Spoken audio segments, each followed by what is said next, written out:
Okay. Okay, magandang araw ulit. Araw ng Panginoon ngayon.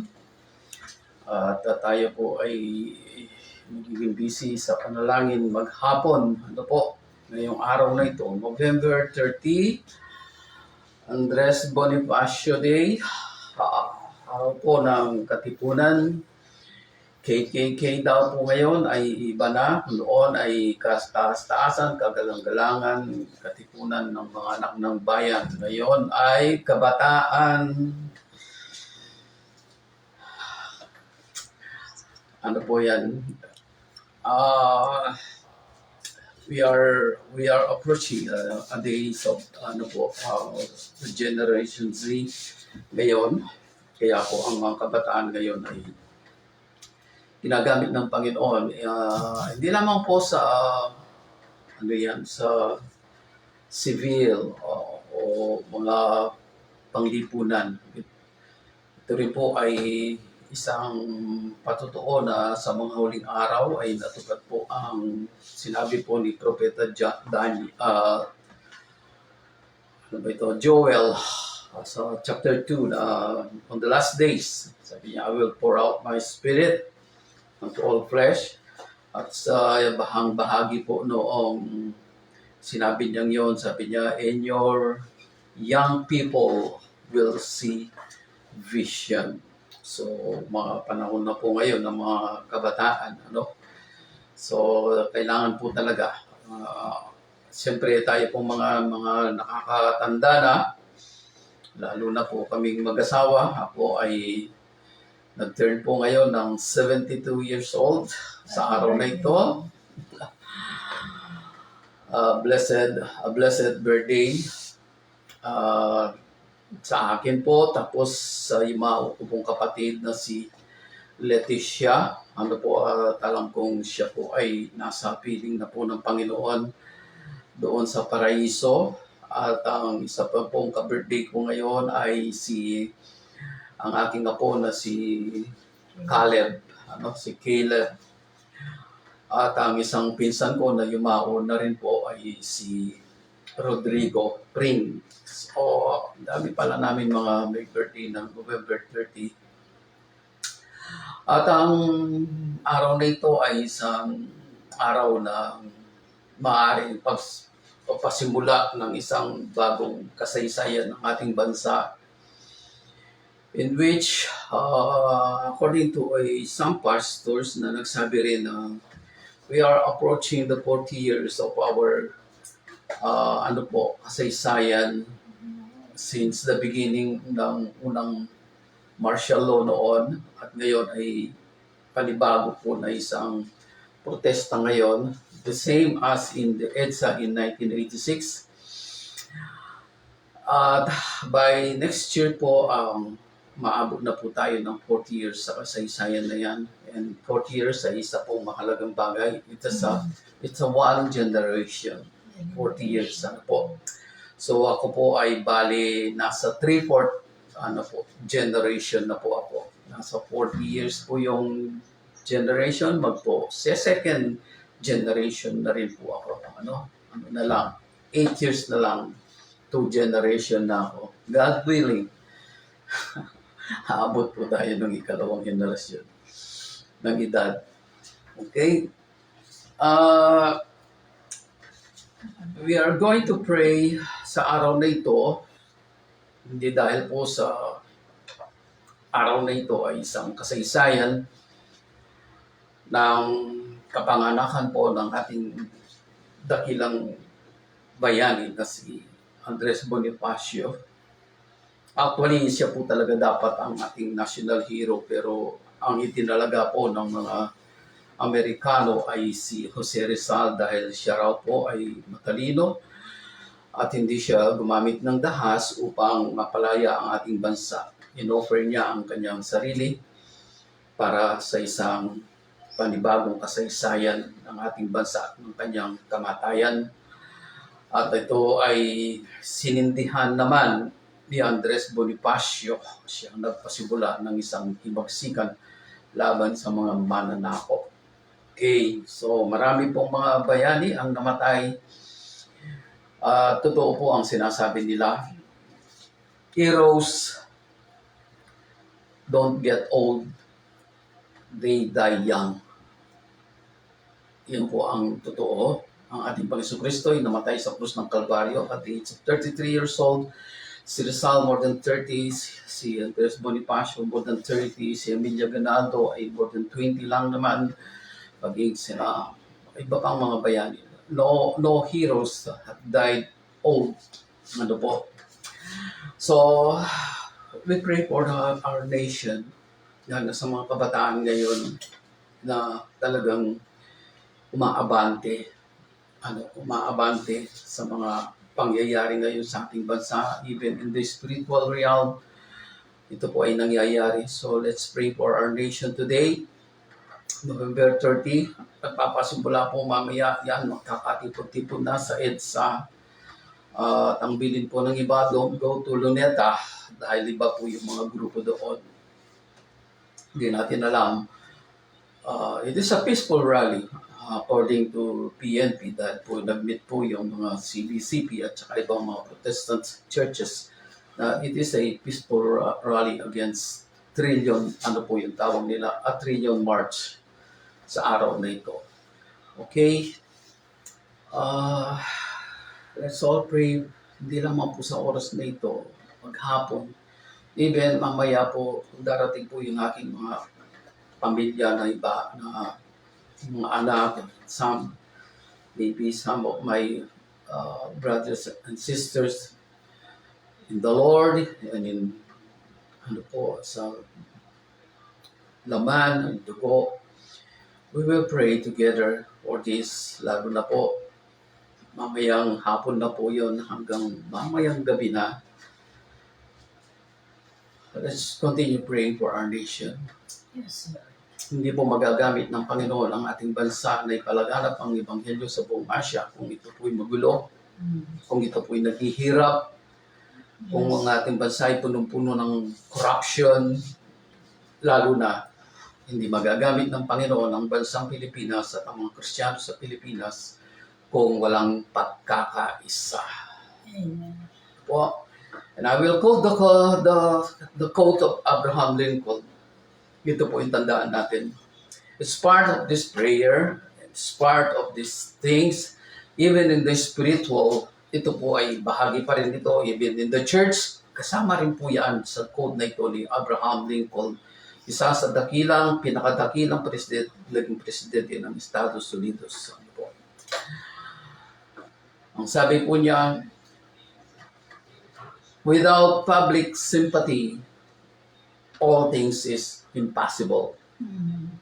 Without public sympathy, all things is impossible. But with public sympathy, all things is possible. Mali po ata ako. Without public sympathy, all things is impossible. Tama po ba yung nasabi ko kanina? But with public sympathy, all things is possible. Ano po? So, yun po ay bahagi ng ating kasaysayan ngayon. At ito po ay isang katotohanan maging sa kasaysayan po nila noon ni Abraham during the Civil War noon in the 1700s, I think. Maging sa ating spiritual na kalagayan ngayon as a church, nakikita natin maraming mga churches ang mismo, mga born-again Christian na sinasabi, mga Protestant, mga Evangelical, hindi sila nagiging isa. Meron silang kanya-kanyang prinsipyo, meron silang kanya-kanyang paniniwala. Kaya hindi may palaganap ng mabuti ang Ebanghelyo sa ating bansa dahil pa sa mga bagay na yon. At marami ang natitisod sa mga ganyang pangyayari. But to us, who believe in God and the mission na binigay ng ating Panginoon sa Kristo sa atin, kailangan nating maging isa. Tulad ng panalangin ng ating Panginoon sa Kristo sa Ama, gawin mo po silang isa katulad natin na iisa. Ang damdamin, ang kaisipan, ang plano, ang layunin. So let's all pray para sa ating bansa. Aming Ama at aming Diyos, patuloy ka namin pinupuri, pinapasalamatan. Kami lumalapit sa iyo na mayroong paggalang. Niluluhod namin ang aming mga puso sa iyo, Amang Diyos, sapagkat ito ang mahalaga na makita mo ang aming mga puso na nakaluhod at nagpapakumbaba sa iyong harapan. Kami po, Ama, ay nagpapasakop sa iyo sa lahat ng aming ginagawa, maging sa aming pananalangin na ito. Sa pangalan po ng aming Panginoon, sa pamamagitan ng dugo na nabuhos sa krus ng Kalbaryo, kami po ay mayroong lakas ng loob na lumapit sa iyong harapan, sa trono ng iyong biyaya at awa. Sapagat ang aming Panginoon ay namagitan na para sa aming kaligtasan at para sa iglesia, baging para sa aming bansa sa kasalukuyan. Itinataas namin ang aming bansa, Panginoon. Una sa lahat, ng aming bansa, Amang Diyos. Ingatan mo po ito, Ama. Ang gawin mo itong ilaw sa gitna ng Asya. Though today, Lord God, some ASEANs and some nations are mocking us because of graft and corruption na nangyayari sa aming bansa. Ang mga investor ay umaayaw na, and some are pulling their investment, O God, dahil sa mga nangyayaring kabuluhan na ito at corruption na nangyayari sa aming bansa. Hindi lingid sa iyo, Ama, ang lahat ng ito. Nakikita mo.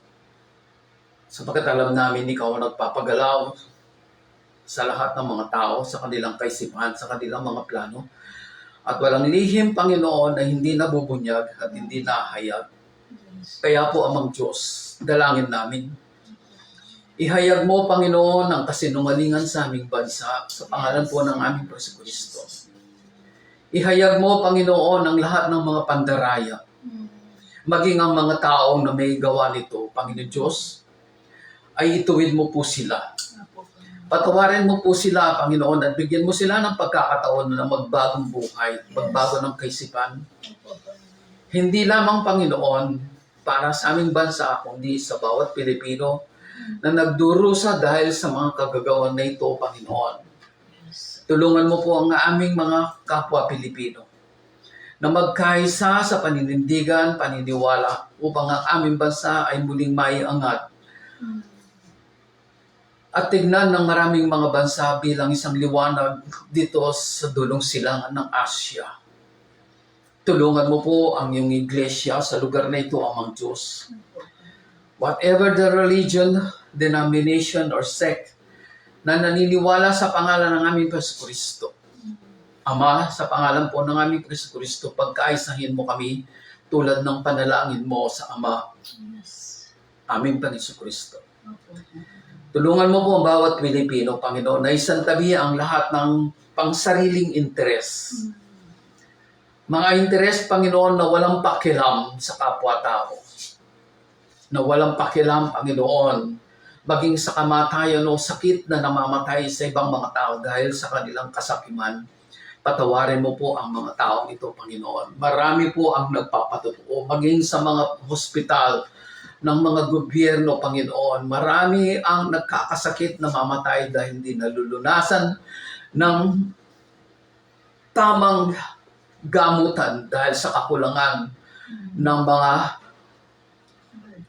budget ng gobyerno na ibinibigay sa kanila.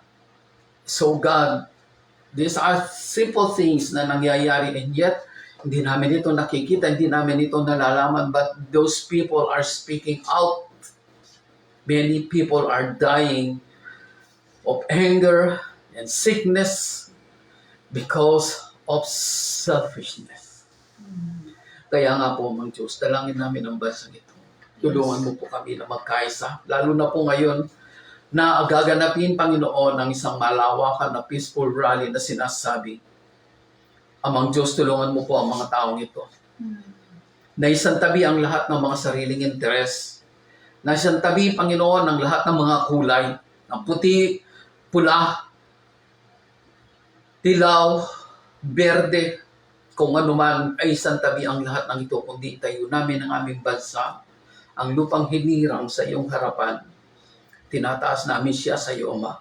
Tinataas namin sa iyo ang aming bansa. Gamutin mo ito, Panginoon. Gamutin mo ito at bigyan ng kagalingan, bigyan ng kapayapaan at bigyan ng pagkakaisa ang aming bansa at ang mga Pilipino. Tulungan mo kami, Amang Diyos, sa lahat ng ito Yes. upang magampanan po namin ang layunin mo may palaganap ang Ebanghelyo sa lahat ng mga bansa na maaabot naming lahat ng mga Pilipinong naniniwala, sumasampalataya, nananalig sa iyo. Tulungan mo po ang bawat isa.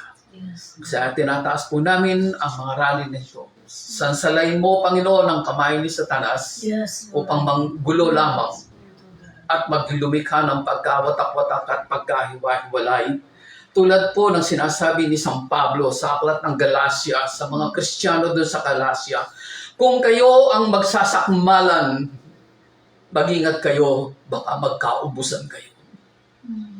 Huwag nawa itong mangyari, Panginoon, sa aming bansa.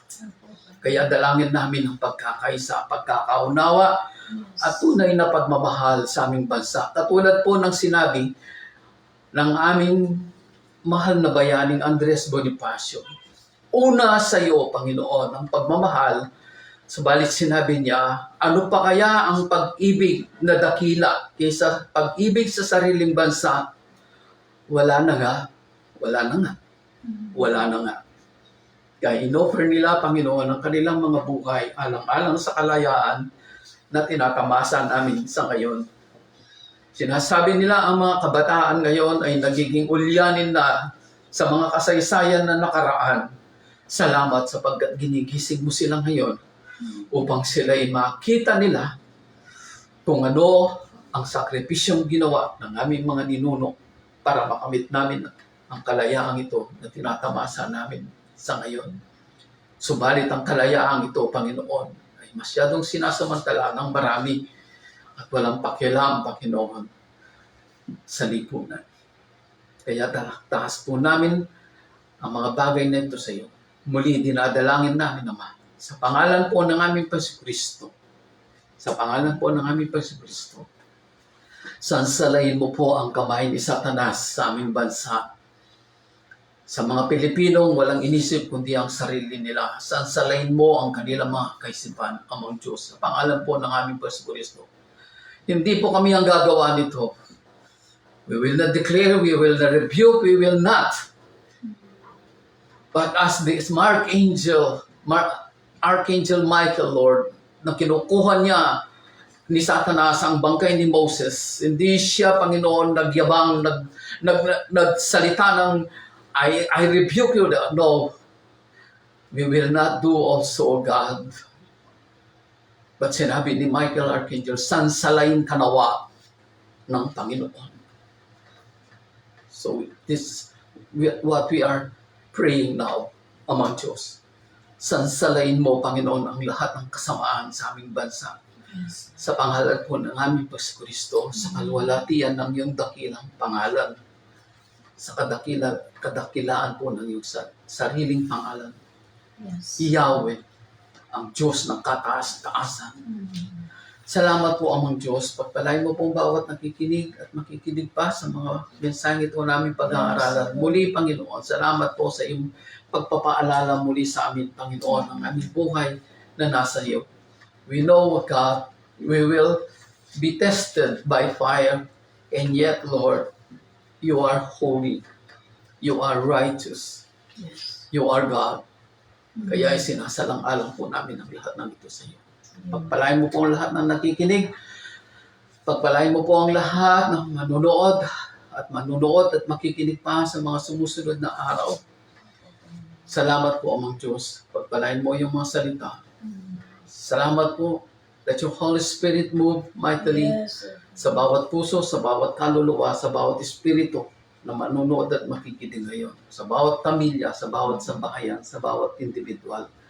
Ang iyong pag-ibig ang siyang patuloy naming madama sa pangalan po ng aming Kristo. Amen. Amen. So atin na pong buksan ang ating mga Biblia sa Hebreo 12:29.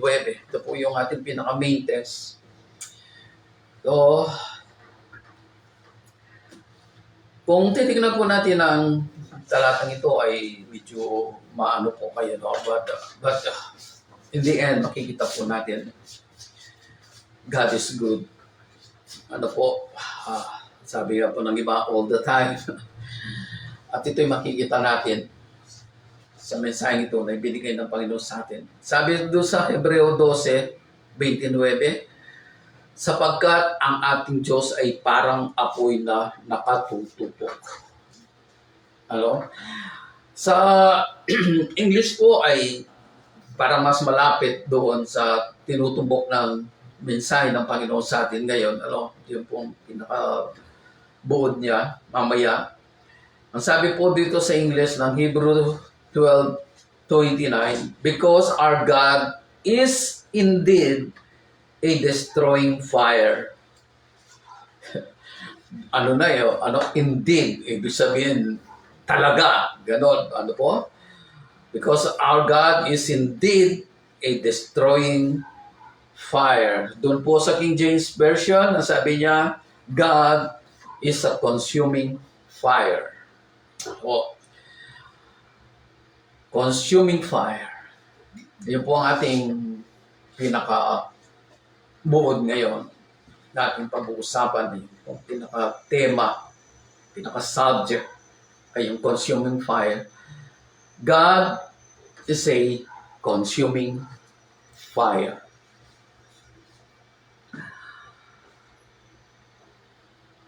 Bago po tayo tumuloy sa ganitong pagpapaliwanag, meron lang po akong ibibigay na kaagad na illustration sa atin dito, no? Ibinigay ito in advance. Ano po? In advance para po makita natin yung ating sarili between these two things na hindi natin napapansin kapag tayo nagluluto. Ito po ay the difference between a potato and egg in boiling water over fire. Ano po? So titingnan po natin ngayon ang ating sarili sa dalawang ito. Saan ba tayo sa dalawang ito? Ano? Ang apoy na nagpapakulo sa tubig, ang siya ring nagpapalambot sa isang patatas. Di ba? Ang patatas ay sariwa. Pero kapag ito ay iniluto sa kumukulong tubig na nasa ibabaw ng apoy, ito'y lumalambot. At nakakain nating mabuti.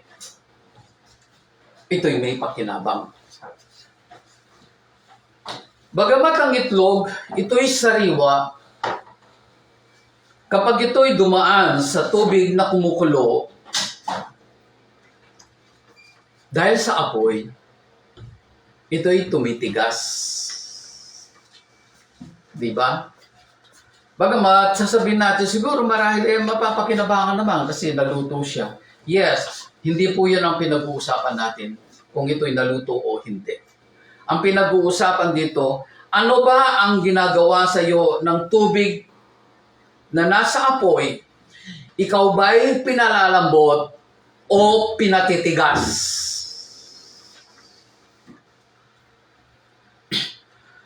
God is a consuming fire. Sa kanyang pagkilos sa ating, sa kanyang pagproseso sa atin, God is using fire. Ngayon, ang tanong sa inyo, ano ang nangyayari sa iyo habang ikaw ay dumadaan sa apoy ng Diyos? Ikaw ba'y lumalambot o ikaw ay tumitigas?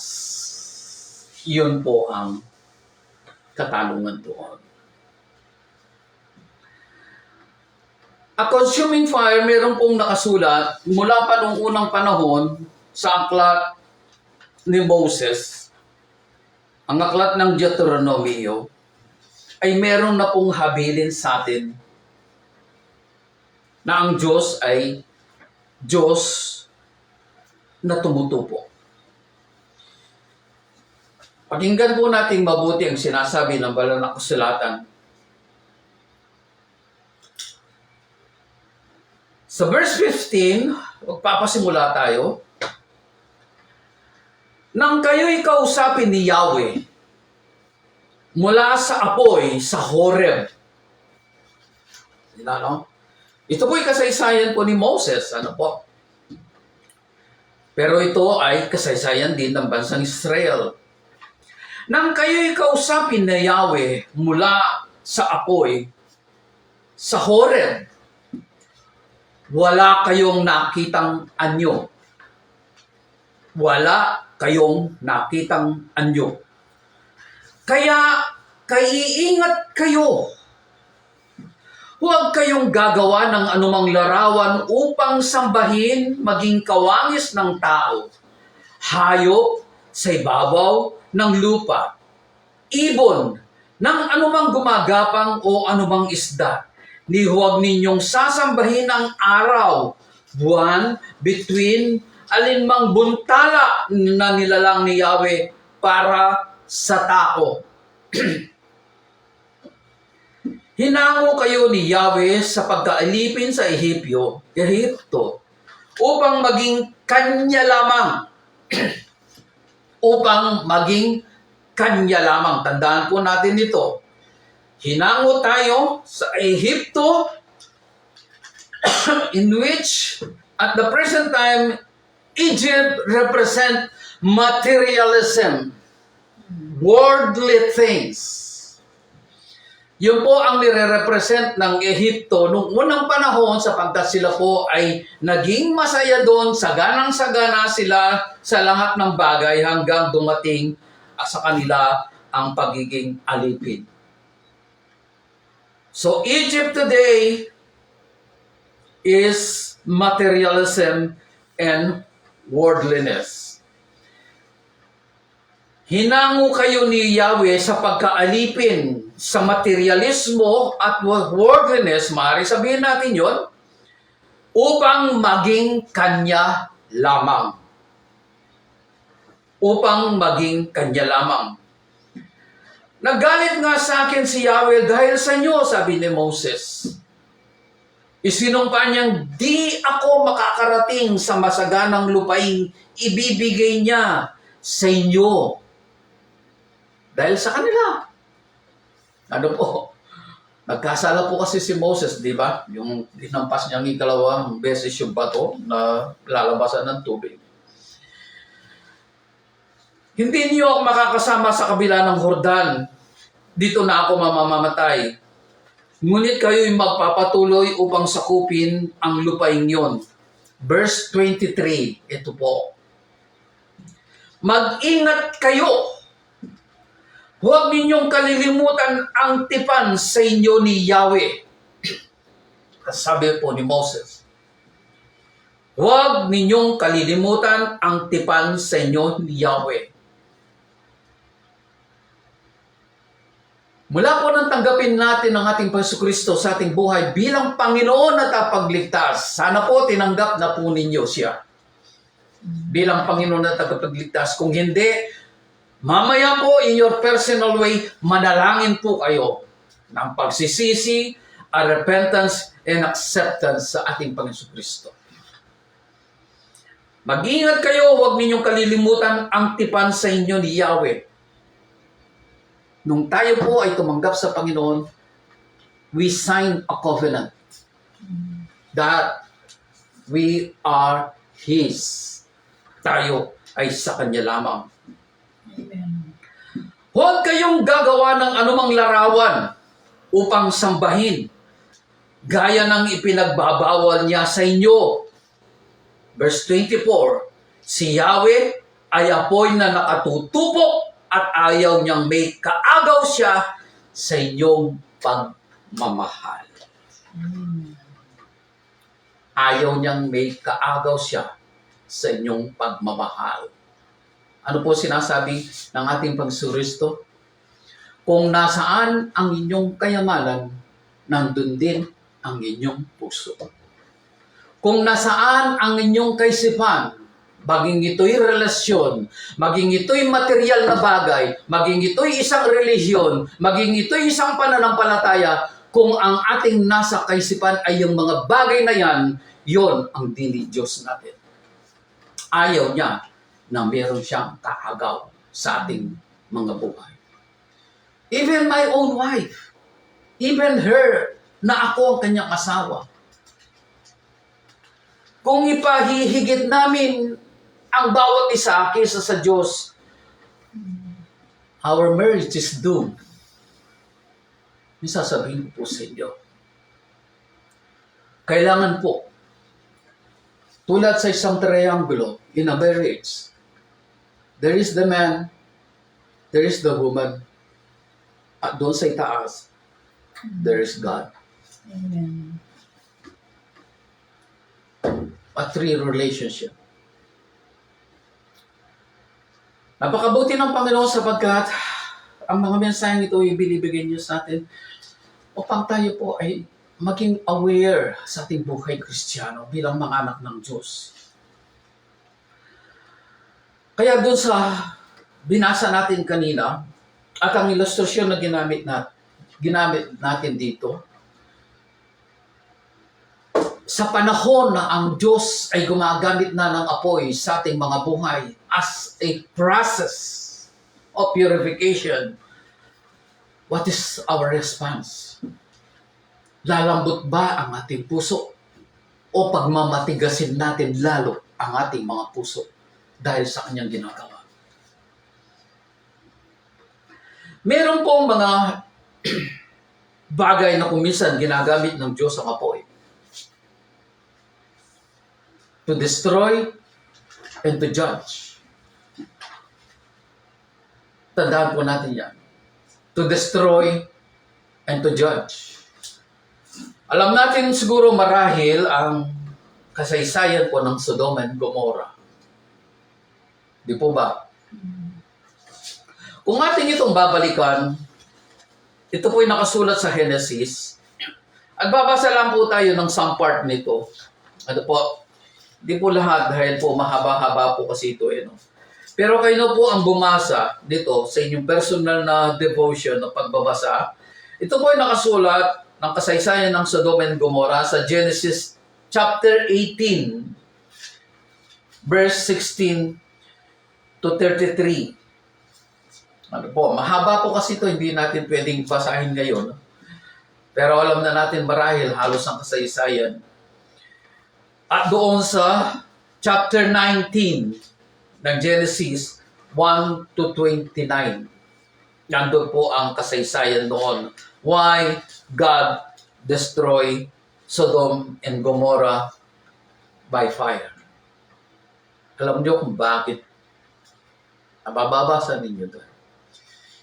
Sa kasakdulan ng kanilang makasalanan, even the two angels na ipinadala ng ating Panginoon Diyos doon sa Sodom,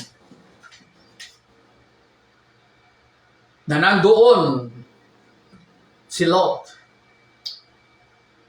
At sumama pa nga si Abraham upang magtanong doon sa mga anghel upang ipakita yung daan na papunta ng Sodom and Gomorrah. Siyempre alam nitong mga anghel na ito kung saan yon, but sumunod si Abraham. Panginoon, sabi niya, kung merong 50 mananampalataya dyan, wawasakin pa ba ninyo ang Sodom? Sabi niya, hindi. Alang-alang sa 50. Eh kung halimbawa, ganyan, 40, 30, 20, wawasakin po ba ninyo kahit na merong 10 lang na mananampalataya sa loob ng Sodoma? Sabi niya, I will not destroy Sodom for the sake of the 10. Pero ang nakakalungkot, si Lot, ang kanyang asawa at ang kanyang 2 anak lang talaga ang nakita doon na sumasampalataya. Meron pa yata siyang ibang mga anak na babae at merong mga manugang na lalaki. Sila. Ano? Pero, imbes na maniwala ang mga manugang na ito, nilait pa nila si Lot. Ang nakakalungkot at ang isa sa nakakagimbal na ugali ng mga Sodom, kaya lalong nagalit ang Diyos sa sukdulan ng kanilang kasalanan. It is just like today, lalo na sa Western world. Grabe. Sodomism ang sabi ko, mga Sodomites and mga Gomorrites na tinatawag. Sa kasalukuyan, ang tawag sa kanila ay mga Sodomites and Gomorrites. I will not mention their name dahil alam natin kung ano yung magiging resulta nila sa kanila at sa atin. Ang kasukdulan ng kasalanan na even the two angels na pinadala ng Panginoon, gusto pa ng mga taong ito, mga lalaki, babae, na sipingan yung dalawang anghel na yon. At nang makaawa si Lot, huwag niyong gagawin yan sapagkat sila yung mga panahon. Meron akong dalawang anak dito na hindi pa nakaranas ng anumang lalaki. Gawin ninyo ang gusto niyo sa kanilang dalawa, pero huwag ninyong sasalingin ang dalawang bisita kong ito. Pero wala. Wala pa rin sila. Kung nanood po kayo ng The Bible, maunawaan po ninyo yung sinasabi ko ngayon. Yung pelikulang The Bible. During the pro and the pre-destruction of Sodom. Yun po ang sukdol ng kasalanan nila. Sobra na po ang ginagawa nila sa laman. Maging mga anghel ay gusto pa nilang pakialaman. Sipingan. Instead, daling araw sabi ng mga anghel, tumakas na kayo sapagkat dumarating na ang pagkawasak at sila'y tumakbo palabas. Kailangan pa silang kaladkarin ng mga anghel upang sila'y tumakas. Basahin po ninyo ang kasaysayan. At ang apoy na yon ay bumulasak mula sa langit at ito'y winasak ang dalawang syudad na ito, Sodom and Gomorrah. Kaya nga po nasabi ng Panginoon, even in the book of Matthew 11:23-24, sapagkat doon po sa Capernaum mayroong kasaysayan na hindi talaga nagustuhan ng ating Panginoon sa Kristo sapagkat masyado na siyang mataas ang kanyang ego, ang kanyang pride. At sabi ka po niya, Capernaum, Capernaum, kung sa Sodoma at sa Gomorrah nangyari ang mga nakikita mo ngayon, hindi sana sila nawasak at nanatili pa sila hanggang ngayon. But Capernaum, nakikita niya ang ginagawa ng ating si Kristo. Sinasabi ko sa iyo, sabi niya sa Capernaum, isang city. Higit pa sa karanasan ng Sodoma at Gomorrah ang kaparusahang tatama sa iyo. And that is the fire of destruction and judgment sa lahat ng mga umaayaw sa tuntunin ng ating Panginoong Yesu Kristo at ng ating Panginoon Diyos mismo. To evil, sabi nga po, to evil, the fire of God is judgment and punishment. Sa mga makasalanan at sa kasalanan, ang apoy ng Diyos ay isang paghatol at pagpaparusa, tulad ng Sodom at Gomorrah. But to the people of God, it is a purification and glory to His name. And glory to His name. So nakikita po natin. Doon sinasabi ng ating pinaka-teksto at ang binasa natin doon sa Deuteronomy 4:23-24, God is a consuming fire. Kaya huwag ninyong gagawin ang lahat ng mga sinabi ng Diyos sa inyo ang sabi ni Moses, huwag ninyong gagawin ang lahat ng mga bawal na sinabi ng Diyos sa inyo. So sabi na, simple lang naman gano'n. No. When God said, no, no. Pag sinabi niya, it is evil, it is evil. Kapag sinabi ng Diyos, at sinasabi ng banal na kasulatan, that things is a sin against God. The opinion of man does not matter. Sabi nga po sa English. Hindi natin pwedeng i-justify ang ating mga sarili against this.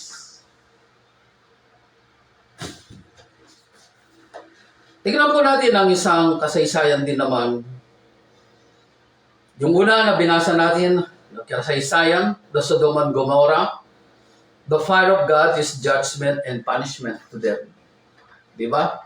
Wow, titingnan naman po tayo ngayon doon sa positive nito. No? Kasi po, yun po ang isa sa mga paraan sa pangangaral. Even ang tinuro sa amin ng mga pastors doon, lalo na si Pastor David Candelario. When you preach, mauna yung mga negatibo. Ano? Then after that, yung positive. So, punta tayo po sa positive ngayon.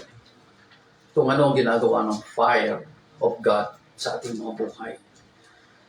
Basahin po natin sa Book of Daniel. Alam natin ito. Ano? Kaya parang kukwento na lang ako. Sapagkat alam na ninyo halos ito. Ano? Kahit hindi po natin buksan ang ating mga banal na kasulatan, ang ating Biblia, alam na ninyo yung kasaysayan. Popular na popular ito. Ito po. Daniel chapter 3, tapos the following, then verse 26 to 30 ang babasahin natin pagkatapos. So, alam natin ang kasaysayan na ito, di ba?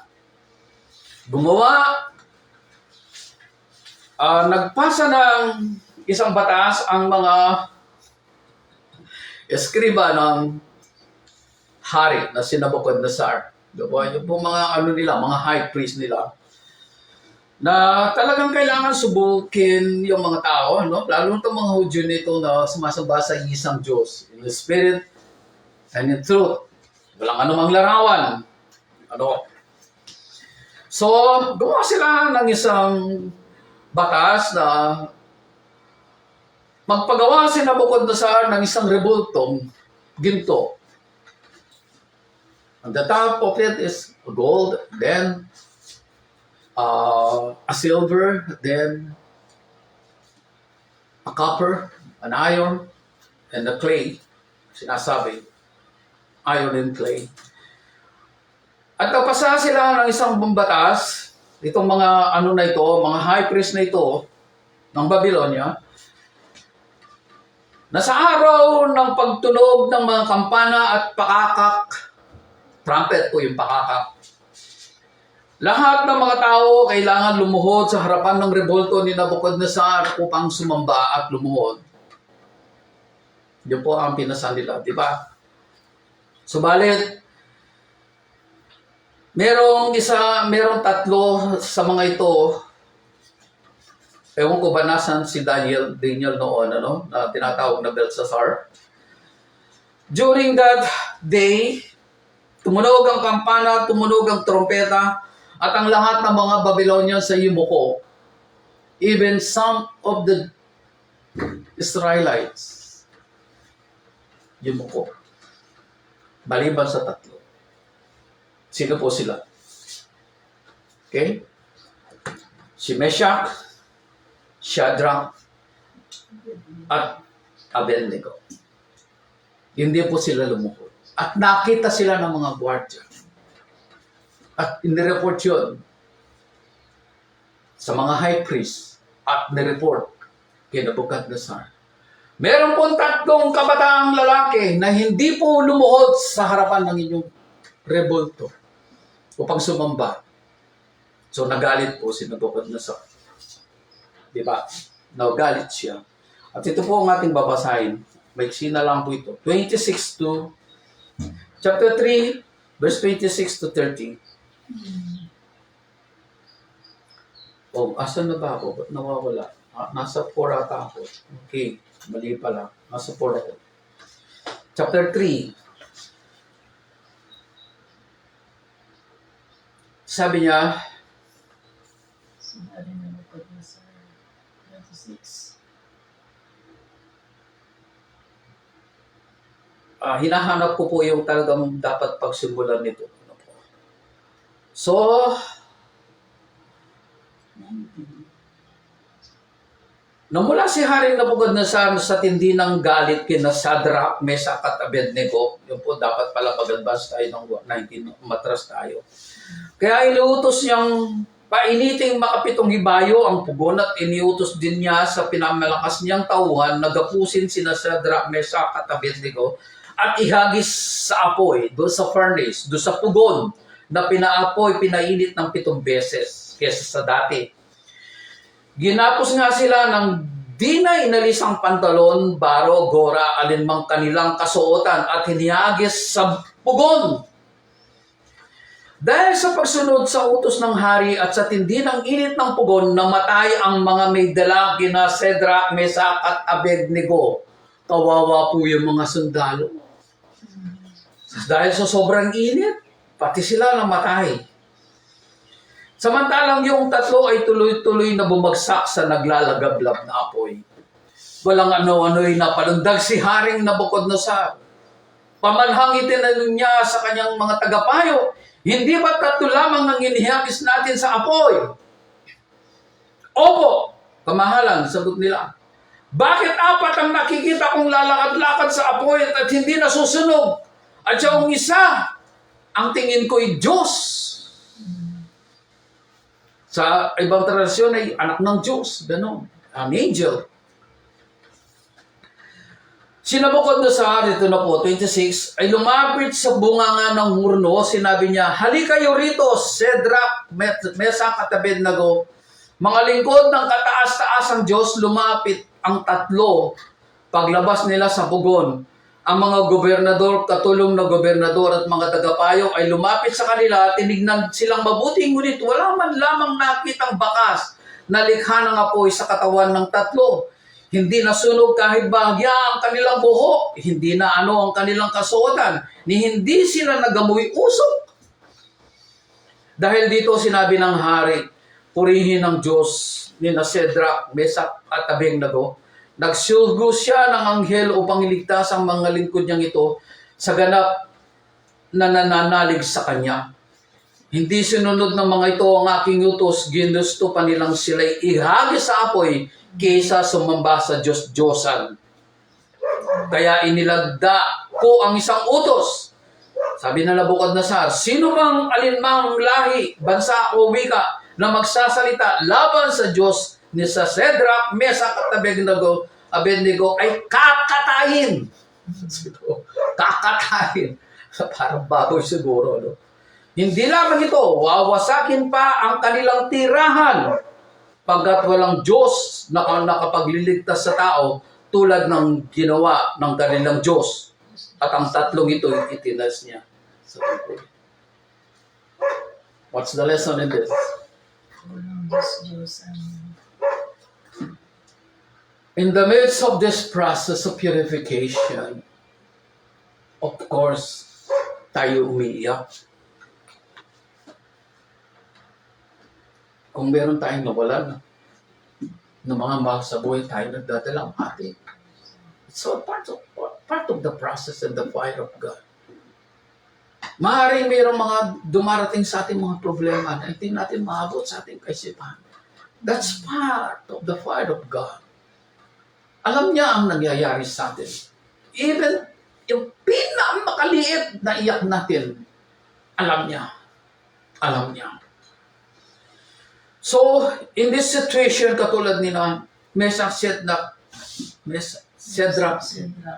basta yung 3 ito, magkakaibigan, ng mga Israelita. Hindi sila nag-cave in. Ika nga. Hindi sila bumigay sa utos ng hari. Bagkus nanindigan sila na hindi sila yuyuko sa anumang rebulto o larawan na pinagawa ng hari nito. At doon siya namangha. Doon siya namangha. At kumilala si Nabukadnezar sa Diyos ng mga Israelita. Even us today, hindi natin alam, as we overcome all these trials, even persecution, hindi natin alam, some people are being blessed. Sila'y namamangha, sila'y natututong kumilala sa Panginoon. Naalala ko po yung dalawang magkapatid ng kanilang ina ay mananampalataya. Sa kabila ng kanyang pagiging mananampalataya, siya nagkasakit. Nagkasakit ang kanilang ina. At ang dalawang magkapatid na ito ay minumukpa ang Diyos at ang kanilang ina. Bakit hindi mo sumpain ang iyong Diyos?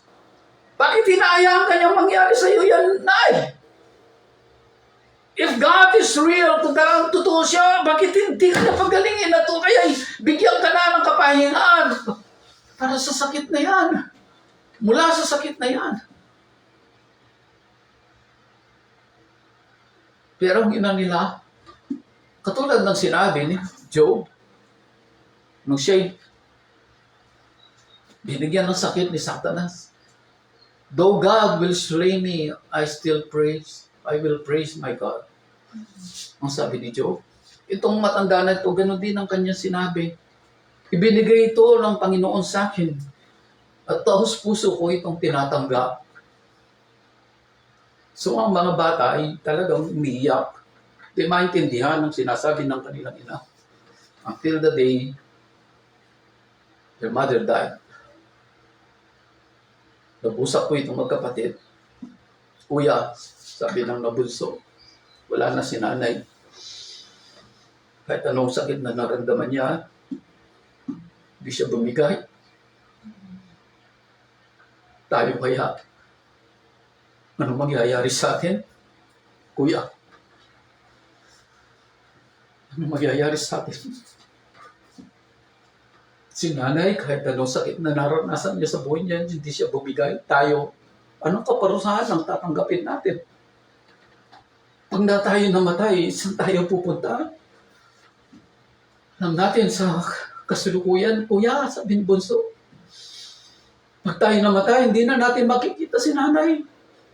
Dahil siya ay nasa paraiso, tayo ay nasa impyerno. Sabi ni Kuya, naisip ko na rin yan, Bunsoy.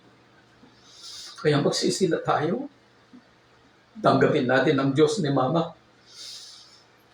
At mag-attend na rin tayo ng church. Amen. See?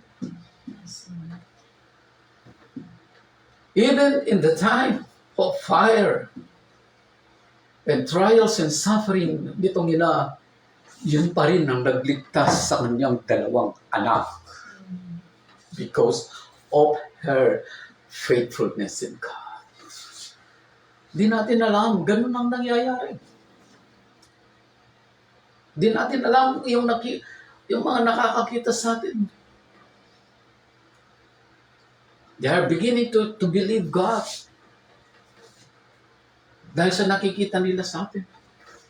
But some people are being sued. Maalis sila lalo dahil wala silang nakikita ng anumang bagay na mabuti sa atin. At hindi nila nakikita ang ating Panginoon Kristo sa ating mga buhay. Hello? Ano ang ating patutuo sa mundong ito? These three na magkakapatid, magkakaibigan, in the time of this fire, they know they will die. Pero hindi sila natakot. Hindi sila natakot. Naalala ko po si John Huss. Nabasa ko po yung kasaysayan niya uli. I think kahapon nata, nung makalawa, si John Huss, at saka taga Czechoslovakia, Czech Republic ngayon, nung po siya ay hinuli Siya po ay isang pare.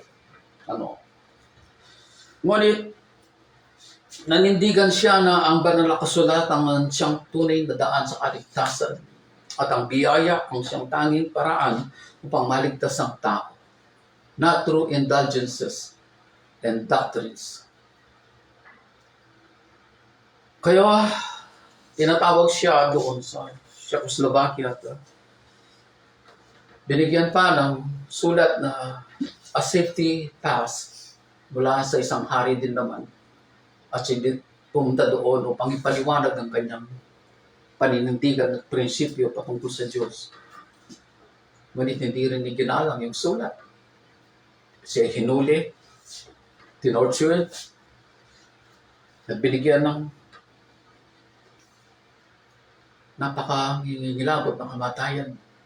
Sa tuwing siya magsasalita upang ipagtanggol niya ang kanyang sarili sa harapan ng council, siya sinisigawan at pinatatahimik. Ayaw siya bigyan ng pagkakataon na magsalita. Until that day, nang siya hahatulan na ng kamatayan, siya itinali sa isang poste, pinalibutan ng mga tuyong kahoy, at sinunog siya ng buhay. Habang siya nasusunog, habang nasusunog yung mga kahoy na yun, siya yung umaawit, nagpupuri sa Diyos until tumahimik na siya at naging abo ang kanyang katawan. At ang ginawa sa kanyang abo ay ikinalat sa buong bansa upang ito ay hindi sampahin. And to make reverend whatever na gagawin ng mga tao sa kanyang abo. But his death ang siya pong nagpasimula ng pagbabago ng Czechoslovakia. Nagkaroon ng revolution against the religionists at sila'y lumaya sa kamay ng mga tao. Because of his death, the people taste the freedom of worship. Ayun. Naalala ko po ngayon, November 30. Sana po, Lord, wala nang mag-offer ng kanilang mga buhay para lamang sa kalayaan ng aming bansa. Ingatan mo ang aming mga kabataan na ito at mga tao. Yes, Lord. At makita nila, Panginoon, Diyos. kalayaan ng aming bansa. They will rejoice. Hindi katulad ng mga bayani na hindi nakita, Panginoon, ang kalayaan ng aming bansa. But they died for nothing. They did not die in vain.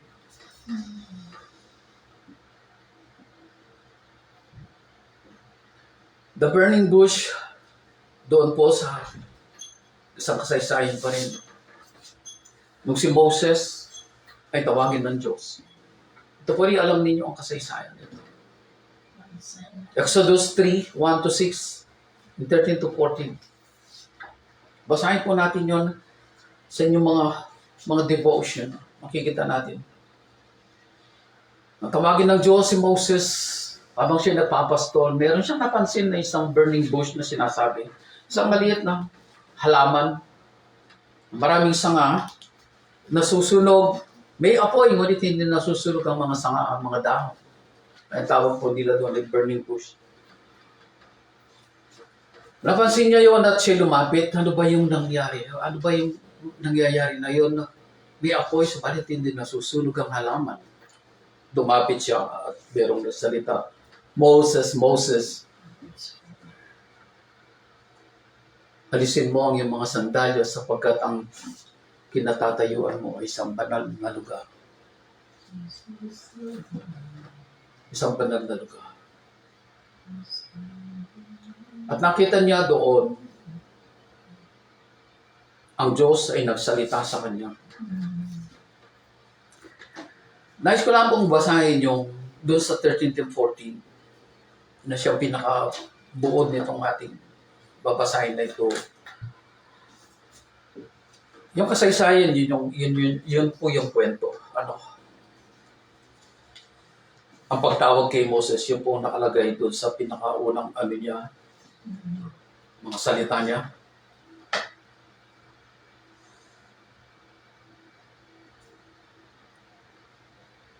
Doon sa verse 11, nang susuguin na ng Diyos si Moses sa Paraon upang palayain ang mga Israelita, sumagot si Moses, "Sino po ang aking harap sa Paraon at maglalabas ng bayang Israel mula sa Ehipto? Huwag kang mag-alala, hindi kita pababayaan at ito ang magiging katibayan na ako ang nagsugo sa iyo. Sa bundok din ito sasambihin ninyo ako kapag nailabas muna sa Ehipto ang aking bayan," sabi ni Yahweh. Kapag ka po ang Diyos ang nag-utos sa atin, tandaan po natin, merong katiyakan na magandang resulta. Pag hindi mo magsabi, ay baka. No. Kagad sinabi ng Diyos, ito yung assurance ko sa iyo, sa bundok doon ito sasambihin ninyo ako kapag nailabas mo na sa Ehipto ang aking bayan, sabi ni Yahweh. Sinabi ni Moses, pupunta ako sa mga Israelita at sasabihin sa kanilang ako'y sinugo ng Diyos ng aming ninuno. Ngunit ano pong sasabihin ko kung itanong nila kung sino ang nagsugo sa akin? Remember po si Moses, ang talang pangalan po niya sa Hebreo, Moshe. It means from the river. Moses from the river. Naging prinsipe po siya. Nagtamasa siya ng karangyaan bilang isang prinsipe hanggang sa nakapatay po siya ng isang Ehipto dahil sa pagtatunggol sa isang matandang Israelita. At siya tumakas. At nawala po ang kanyang karapatan. Kaya doon sa burning bush na yon sa bundok ay kinausap siya ng Diyos. Sino po ang nagsugo sa akin? Sabi niya. Sa verse 14, sinabi ng Diyos, ako'y si ako nga. Sabihin mong sinugo ka ni ako nga, ni Yahweh, ang Diyos ng inyong mga ninuno, ang Diyos ni Abraham, Isaac at Jacob. At ito ang pangalang itatawag nila sa akin magpakailanman. Lumakad ka na at tipunin mo ang mga lider ng Israel. Sabihin mo sa kanilang, napakita ako sa iyo, akong si Yahweh, ang Diyos ng inyong ninuno, ni Abraham, Isaac at Jacob. Sabihin mong ako'y bumaba. Nakita ko ang ginagawa sa kanilang mga Ehipto.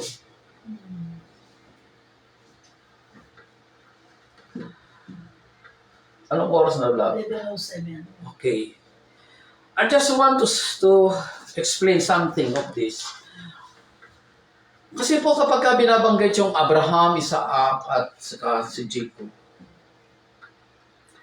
alam po ninyo, ako bago-bago ko pa lang po nalaman ito, why the people, ang alam natin, tinatawag silang mga Hebrew noong unang panahon. Akala nga akong mga Hebreo yun, but yung pala hindi. Talagang iyon ay isang tawag sa kanila. Ano po?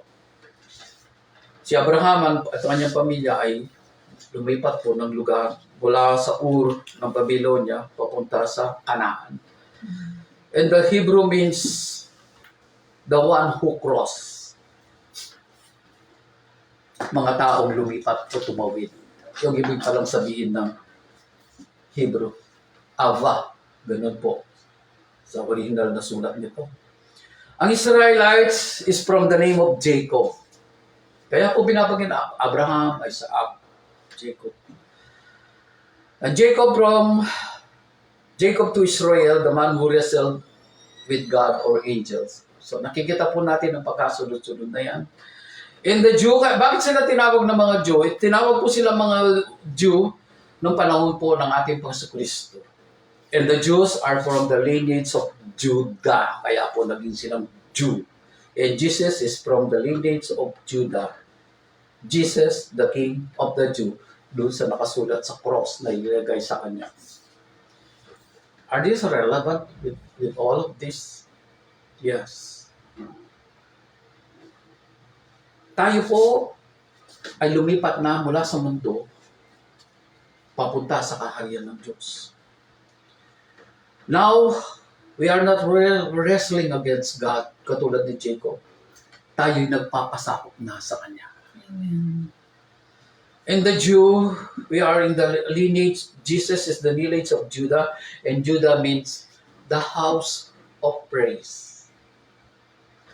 We are the house of God and we are the house of praise. So nakikita mo din yan. And all of these things is being purified by the fire of God. Ngayon, God's fire, as in the burning bush, but not consumed, symbolize God's cleansing. God cleansing, love, and a new beginning. Sa atin, the burning bush symbolizes God's divine presence and holiness and power. Yun po ang nangyayari sa atin. So wag po ninyong ihindian yung apoy ng Diyos na ginagamit niya sa atin. Because it's a part of the process. It's part of the love of God and the holiness of God and the power of God na gumagawa sa atin. Kaya minsan nagre-reklamo na, ang sabi nga po na, why do the Christians suffer? It's a simple answer. God is purifying us. Kailangan maalis yung lahat ng mga masasama, ng mga ugali natin, mga sasamang mga gawa natin, lahat ng mga karumaldumal na gawa natin, kailangan yung sunugin ng Panginoon sa atin. But our soul and our inner spirit, hindi po yan makakanti ng apoy na yan. Nakukuha po ba ninyo? Hindi po yan matatouch ng apoy na yon yung ating soul and our spirit. Maaari yung ating katawan ay mag-suffer ng mga bagay na masakit, but still, God, pinoprotektahan po niya yung ating puso. Amen. Pinoprotektahan niya. Even our spirit. The burning bush represents Israel's suffering and resilience, as the bush burned without being consumed, suggesting that the people of God will endure hardship through God's intervention. Yun po ang ginagawa ng consuming fire na sinasabi ng burning bush sa ating mga buhay. Maaaring tayo dumadaan sa mga hardship sa buhay, but sa pamamagitan ng pag-intervene ng Diyos sa ating mga buhay, hindi tayo babagsak. Amen. Hindi tayo mawawala sa Kanya. Amen. Because of His love. Yes. Burning bush also signifies purification. God's eternal name. I am that I am. And that is the nature of God. I am that I am.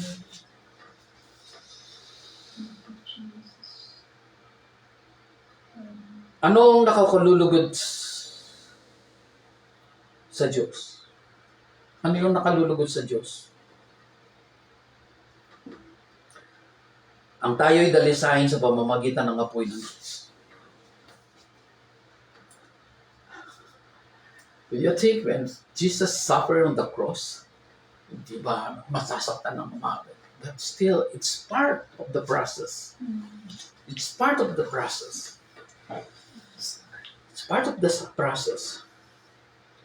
Tayo dinadalisay sa pamamagitan ng apoy ng Diyos hanggang sa tayo'y mahubog sa eksaktong wangis ng ating Panginoong Hesus Kristo. And that is in the Romans chapter 8, verse 29.